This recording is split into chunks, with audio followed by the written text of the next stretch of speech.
টানা কয়েকদিন কমার পর বিশ্ববাজারে আবারও বাড়ছে অপরিশোধিত তেলের দাম। ট্রেডিং ইকোনমিক্সের তথ্য, গতকালকের তুলনায় বুধবার 0.08% বেড়ে ক্রুড অয়েলের ব্যারেল বিক্রি হচ্ছে $68.23। সপ্তাহ ব্যবধানে দাম বেড়েছে 1.16%।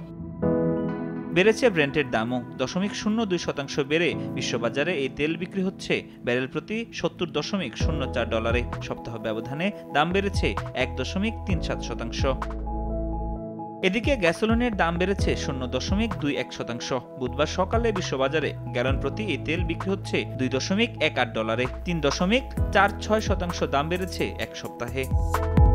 বেড়েছে ইথানলের দামও, গতকালের তুলনায় 1.47% বেড়ে ইথানল বিক্রি হচ্ছে ব্যারেল প্রতি $1.72। সপ্তাহ ব্যবধানে দাম বাড়তির পরিমাণ দাঁড়িয়েছে 0.15%।